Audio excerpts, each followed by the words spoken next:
So we're going to do some cultural analysis. You remember the sons of Issachar in the Old Testament? 1 Chronicles 12:32. We're told they understood the times and knew what to do.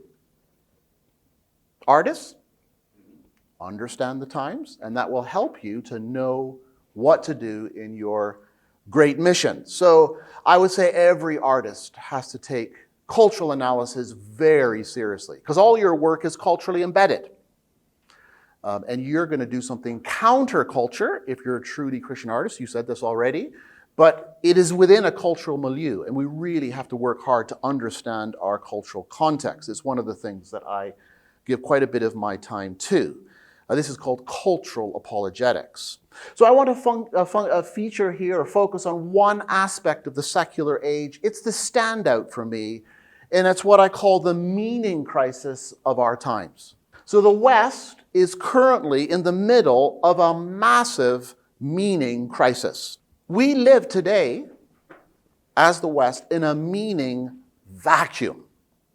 And this is utterly unprecedented in the history of the West. So I asked the question, thought experiment, 200 years from now, how will the people of that age characterize our moment, the beginning of the 21st century? Will they characterize it woke ideology, or the rise of China and India, the demise of Western democracies? Or will it be, it was characterized by the rise of AI? It's happening. Yeah, all these things, 200 years from now, will be marked. I posture here as a theory. They'll look back and say, wow, they lived with almost no meaning. That was the meaning deficit moment in the history of the West. It's so chronic, we won't be able to live much longer with it. But this, for me, occupies my time and attention. We live in a meaning deficit. Many scholars are now putting their finger on the fact that this is the problem, the crisis of meaning. The well-known Jordan Peterson, his first serious book is called Maps of Meaning. Listen to this. Our current miraculous state of relative peace and economic tranquility shouldn't blind us to the fact that gaping holes remain in our spirits. And this is all related in this book to the crisis of meaning. Those who live in the secular age are in a massive existential meaning crisis. There's a wonderful thinker, a Jewish Austrian psychiatrist named Viktor Frankl. I think he is the father in terms of this subject, one of the great thinkers on the subject of meaning. He says, people are lacking the awareness of a meaning worth living for. They're haunted by the experience of their inner emptiness, a void within themselves. They are caught in that situation which I have called existential vacuum. We started on a high this morning. We're going to the low. This is the howl of Europe today. The howl of secular Europe living in an existential vacuum. And your work speaks into this vacuum. And what's interesting is that the crisis of meaning is so great that we don't make fun of it anymore. I'm a child of the 60s and 70s, Monty Python, The Meaning of Life, but it was kind of a joke. And I remember conversations and the meaning of life, we all go, the meaning of life. People don't do that anymore. Meaning has become serious. Actually, a deadly serious matter, because the impact of the existential vacuum is devastating. I'm quite sensitive. Maybe that's why I belong with you guys. Every time I hear of a suicide, it undoes me. It utterly undoes me. And recent research is showing how much suicide today is linked to the existential vacuum. Suicide notes, researchers are looking at this. The World Health Organization said that suicide rates have spiked 60% since World War II. Globally, 1 million people made in the image of God take their own lives every year.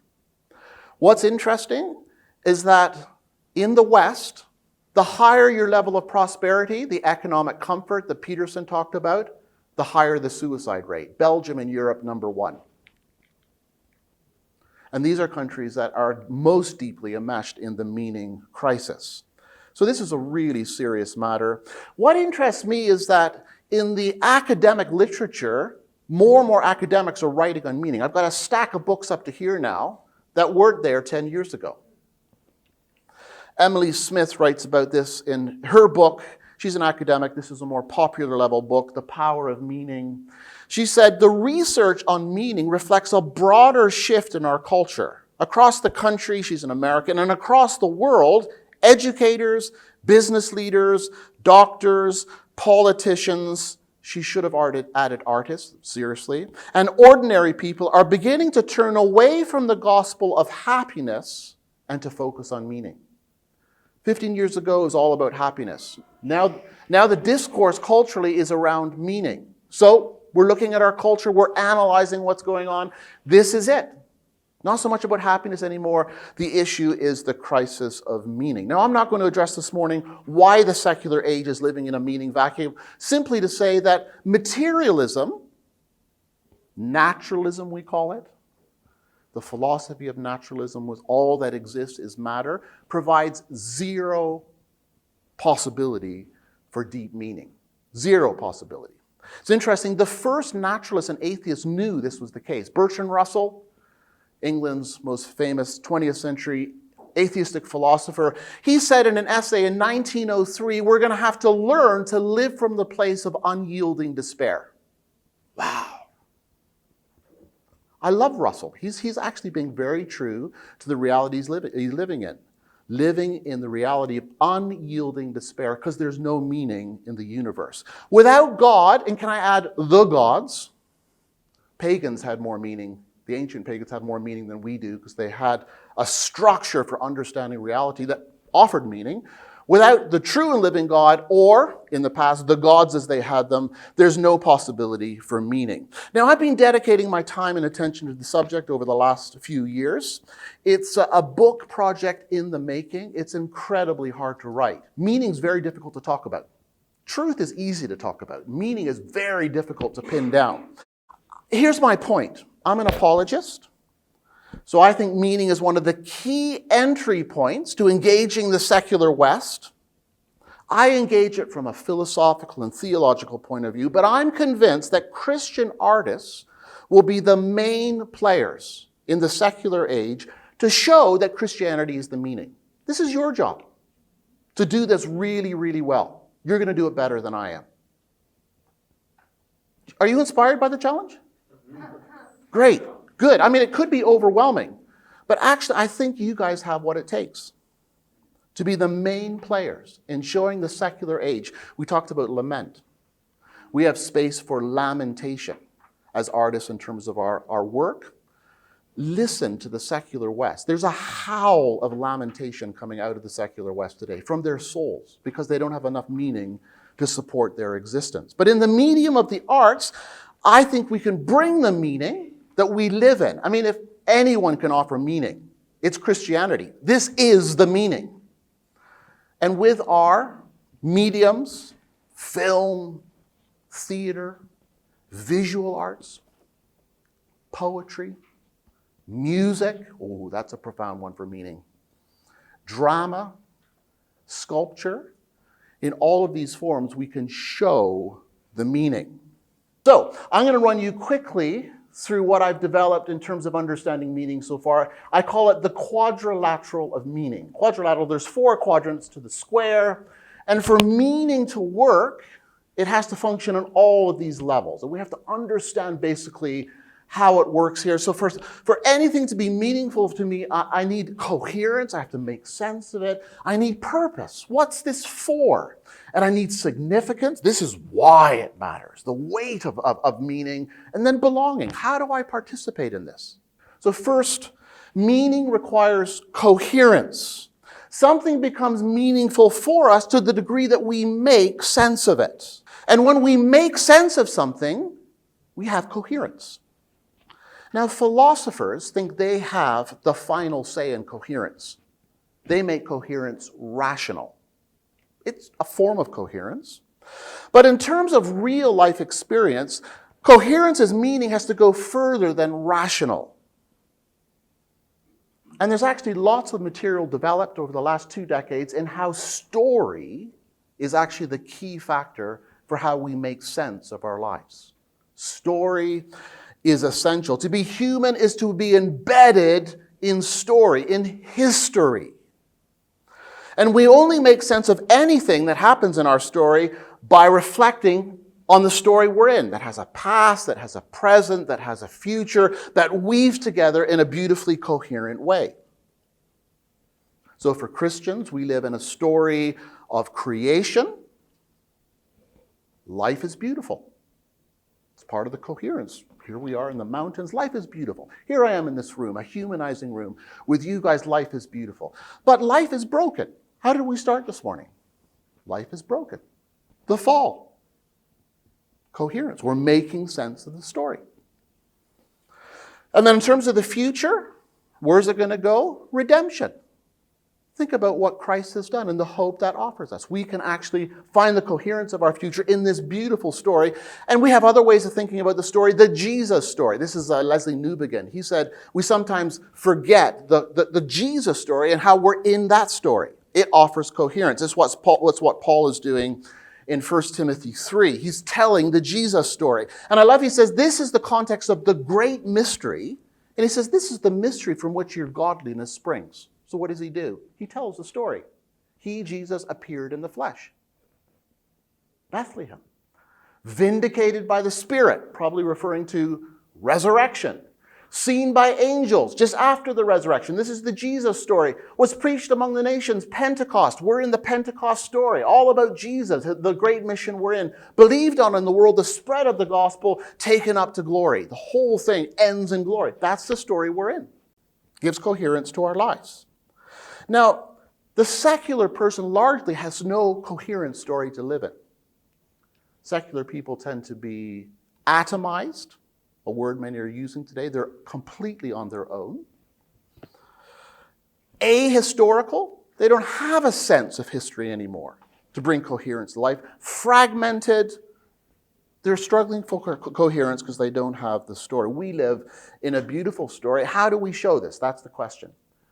Meaning requires coherence. We have to make sense of our life and the world we live in. Secondly, purpose.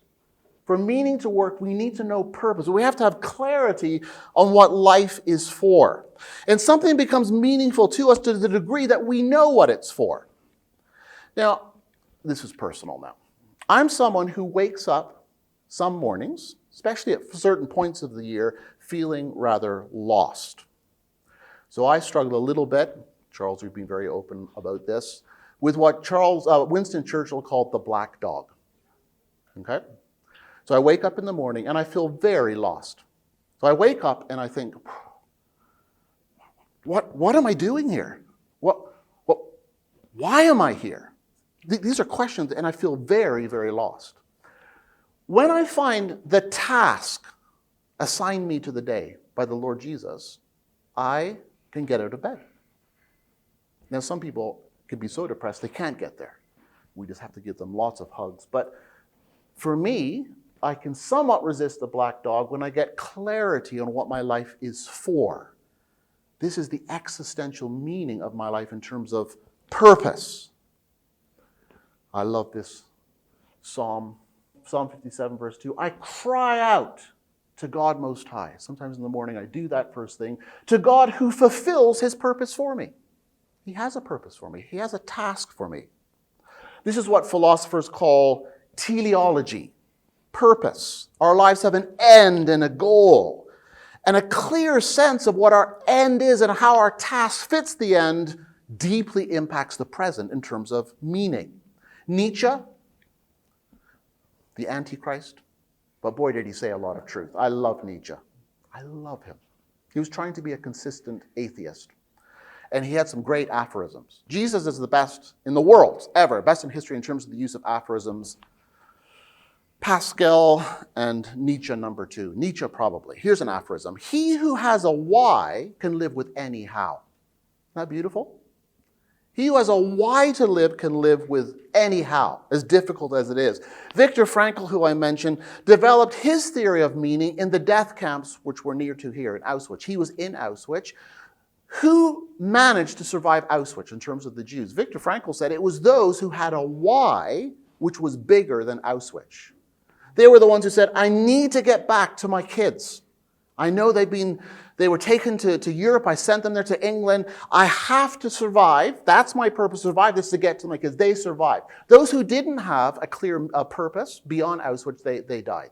That was his simple analysis in terms of what happened. And that started him on the great track of meaning. So as Christians, we have a clear why to live. We've been commissioned by the Lord Jesus Christ for the greatest mission of all time.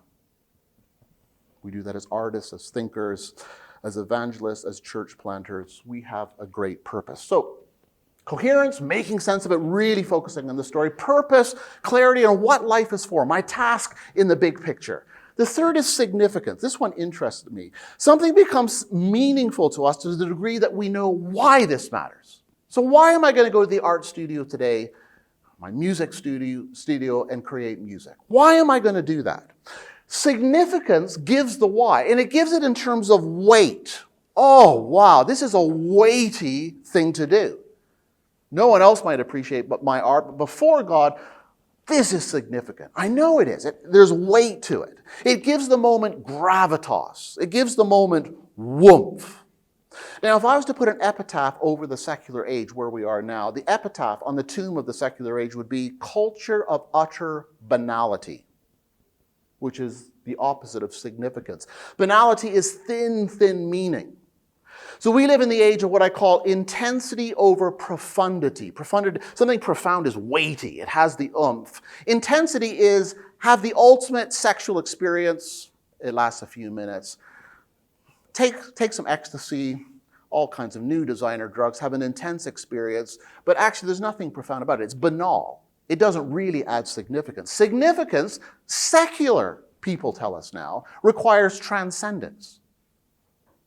That's what gives the weight, the reality of transcendence, that there's more than just the material. As wonderful as the material is given its significance because there's a transcendent realm, there's a supernatural realm. It's why, by the way, so many today are taking up the new religions, because they're looking for significance, something that adds the weight of meaning to their lives. Okay. Oh, I should mention this guy. I love him. Thomas Ligotti. Have you guys ever heard of Thomas Ligotti? He's an American philosopher, and he writes fiction. And his fiction is horror. He writes the most awful horror fiction, but he's brilliant at it. And he wrote a book called The Conspiracy Against the Human Race. So he's a complete atheist. And here's the classic line in the book. Don't say this to your children just before you put them to bed. Talk about the lack of significance. He says, nature coughed you up like a little phlegm from its great lungs. Wow. Interesting, as an artist, philosopher, he took up horror as a genre. It actually says, I think it's the only thing that can add real significance to the terrible worldview that he says is absolutely true. There is no God. It's a complete conspiracy, the whole thing. The only way I can get through this is in writing horror fiction. Whatever we make of Genesis 1 in terms of our theory of origins, Genesis 1 is full of significance, and especially when it comes to what it means to be human. Wow. God said, the divine conversation, let us make humankind in our image, in our likeness. Whew. That's significant. So that they may rule over the fish of the sea, birds of the sky, over everything that moves along the ground. So God created humankind in his own image. In the image of God, he created them. Male and female, he created them, and he gave them a task. Here's the purpose. He blessed them and said to them, be fruitful and increase in number. Fill the earth and subdue it. Rule over the fish in the sea, the birds in the sky, and over every living creature that moves on the ground. I'm starting to do Bible study with non-Christian with my quadrilateral in mind. Say, well, let's look at this passage and see how these four things are bursting forth. Boy, is there a lot in the Bible on all four of the counts. So we've done three of them. Let me move on quickly because you have to write a few chapters of my book this morning. Belonging. Belonging. Something becomes meaningful for us to the degree that we know how we fit into it. Such an essential piece in terms of how meaning works for us. Humans are creatures that need to belong in community, to belong in fellowship. We have to participate deeply and share in the reality of, I belong to this group. We were made for this. Now, so many today really don't belong anywhere. We live in a very transient age. People keep moving, so they don't feel deep belonging to the space where they were born. People have most of the relationships online. It offers some belonging, but it's still pretty thin. The kind of belonging we really need is this kind of belonging that you have in the room. We were made for this. The secular age is crying out for belonging. And this is where meaning really is lacking. Christians have so much to offer here. Here's Paul's summary of our belonging. Giving joyful thanks to the Father who has qualified you to share. That's belonging in the inheritance of his holy people in the kingdom of light. Metaphors that just blow the mind. It's interesting today, many who are becoming Christians cite the belonging factor as the key matter in their becoming Christians. So this is known as the belonging before believing. So we've seen in our little church, we have this new little startup for skeptics, and they're becoming Christians. Praise the Lord. They come in and they sense we're a small church. We're committed to saying small. So actually we can practice the belonging side. And the non-Christian skeptics who hate what we believe say, we like how you guys relate together. And they come back to be part of it and eat with us, and they become Christians. I worked in L'Abri Fellowship for a couple of decades, and L'Abri was this community that welcomed non-Christians into our homes, offered them hospitality, and we turned strangers into members of the family within a minute, just by welcoming them into our homes. And many found profound meaning just in belonging to our community for the time they were there. This is our big hit in terms of living in this moment of the secular age.